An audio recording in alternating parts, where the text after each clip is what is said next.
Welcome to a Harry's Garage special, and you'll find us at the Ferrari factory because behind me is the new Ferrari 488 GTB, which is a car that fascinates me because it's a key change for Ferrari because it's turbocharged and it obviously replaces the 458 that came out in 2009. And when you look back at what's happened since 2009 till today, 2016, two key changes for me of why this car is so important to Ferrari. One, Luca Montezemolo, who was in charge of Ferrari during this development, always wanted his cars to link to Formula One. And since 2009, Formula One has gone turbocharged, so this road car had to go turbocharged. There's also the CO2 business as well, but for Luca Montezemolo, always wanted that link. And the other thing that's happened, I think, with Ferrari is they've got a new competitor on the scene, McLaren. And McLaren have a turbocharged car, big horsepower, and Ferrari really needs to take on McLaren and do something better. So we now have a 660 horsepower entry-level Ferrari mid-engine V8, which is just extraordinary. I've just been bamboozled for the past hour on all sorts of tech with this car. We're going to escape now from here. It's a beautiful day, it's February, but you wouldn't guess it in here. That's why I just love Italy. And we're going to go out on the roads and just explore what this car is all about.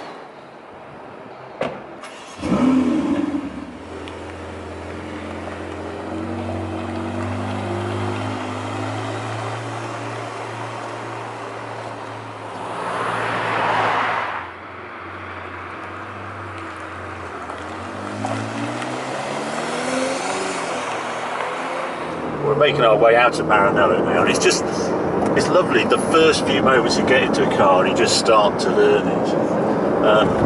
Some of the things that improved, I do feel as though I'm in a 458, nothing seems to have really changed. The architecture of the dash and the steering wheel is always complicated as ever. And I want to feel this turbocharged engine, and we followed a truck all the way out. Just at low revs like this you don't really notice.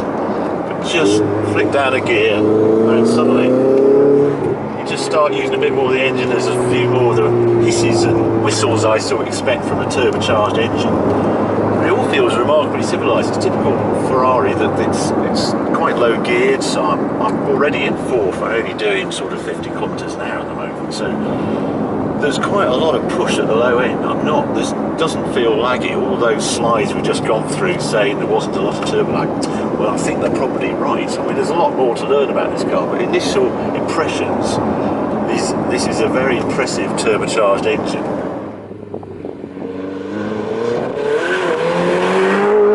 One of the great surprises with Ferraris these days, especially with this 488, is how easy they are to use. We're just drifting along with cute cars in front, but the ride isn't as compromised as it used to be with these new adjustable damping. This sort of road, I've got the bumpy setting on the steering wheel as well. You can really cover some miles and not realise you're in such a mad machine as this car is, as the stats say. And also you're not feeling the turbo again. I'm not sensing that I've got a baggy sort of down at 1500, 2000 RPM. It just pulls. It's got serious acceleration like you expected. The 458 when it was normally aspirated feels just the same. But there's one road which I wanted to bring this car to, which is just on the right here. It's an old Evo favourite. I've done all sorts of cars up here, and it's the sort of road that will give this car a proper workout.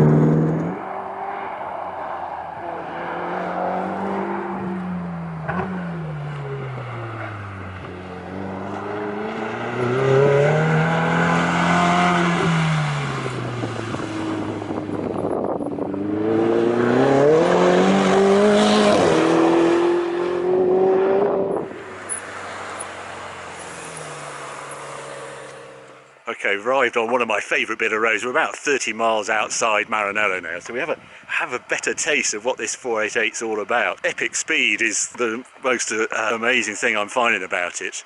660 horsepower, extraordinary. That was where the Enzo was, and here we are, the entry level, the first version of this turbocharged car, and it's the same. Well, it's about 10 horsepower more than the Enzo.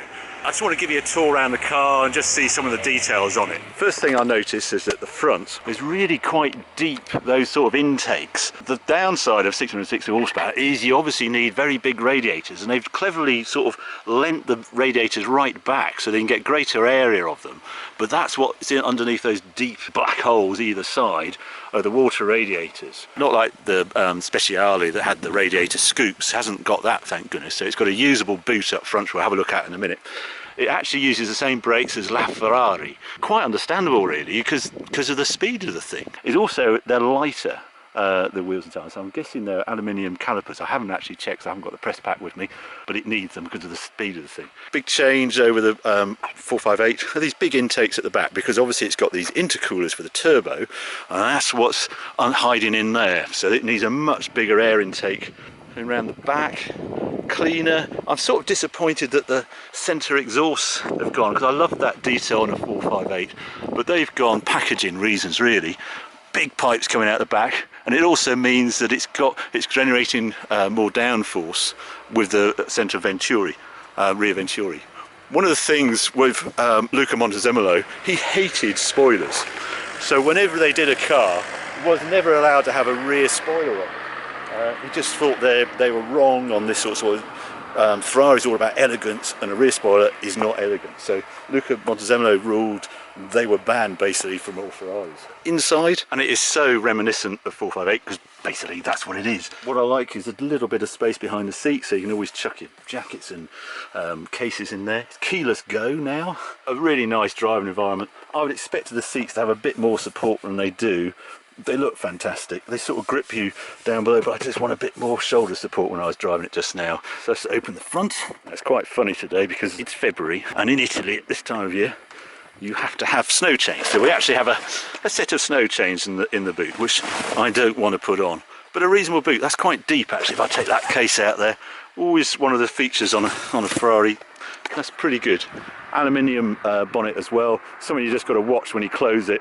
You don't dent it, because the temptation is to do that, and apparently that dents it, so you've got to close it on either of those creases and then you're okay. Back to the engine, and if there is a slight disappointment, I suppose it's this. Because it's now turbocharged, what's happened is this intake manifold is dropped right down. It used to have those trumpets sitting on top of the 458, but now it's much lower because the turbos, this is a catalyst here, if you poke right down there you'll actually see into where the turbos live. They sort of live just on top and side of the engine.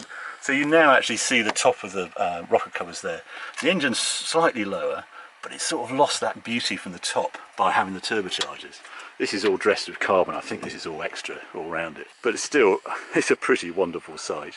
It's got carbon everywhere, I've noticed. It's obviously got the shields, and it's all got carbon here as well. It's all beautifully dressed. There's a quick tour around 488. Next thing, let's see how it behaves on road. It's pretty special.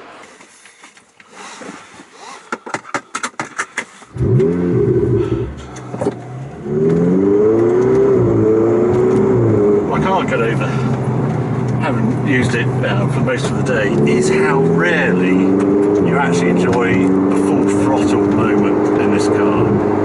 You're always not quite, the straight isn't quite there, the surface isn't quite good enough. I sort of like that because it means that the car's got more to give. I'm not getting on top of the car immediately. But yeah, I can see it. Some people might find that a bit frustrating.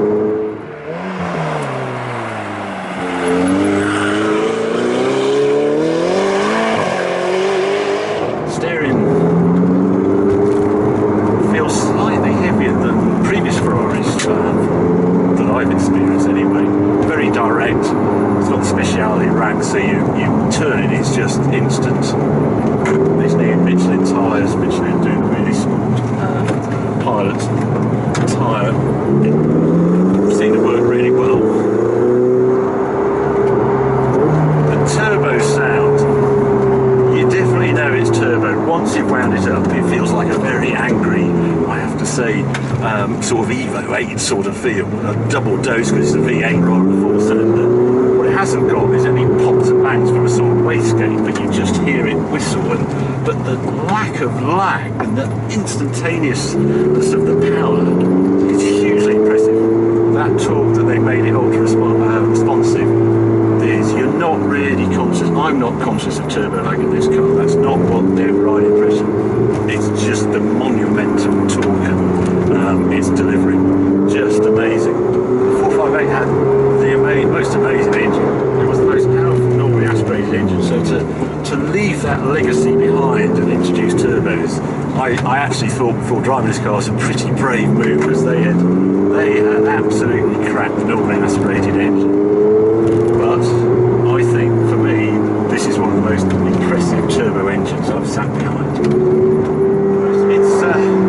It's a very physical car. After the 458, there was a delicacy to the 458 that isn't there in this car.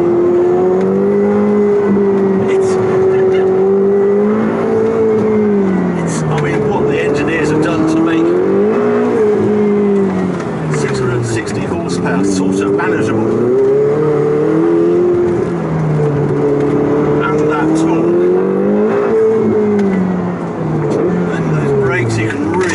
And really lean on.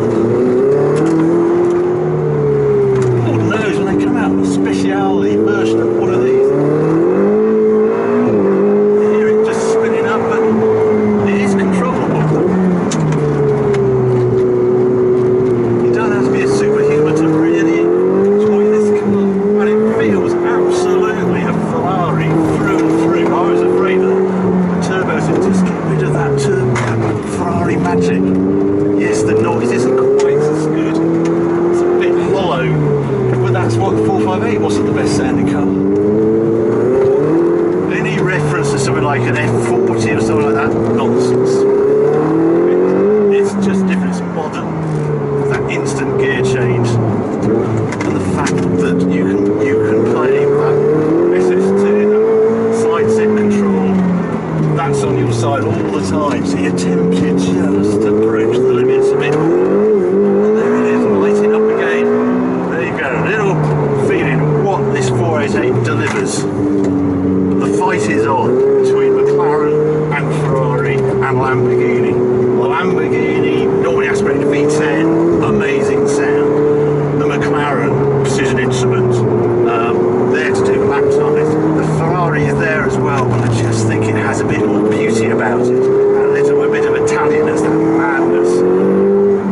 Well, again, as car enthusiasts, we are spoilt at the moment. To have cars like this are extraordinary. They're absolutely, all three manufacturers at the top of their game, and the ones who are winners are us petrolheads to enjoy cars as good as this one. Much better than I expected. I thought the turbos would really dampen the excitement of this car. I've enjoyed it hugely. Hope you've enjoyed the video. If you like the video, keep watching, because there'll be more coming along very soon. For the moment, I'm going to carry on enjoying myself on a beautiful day in Italy.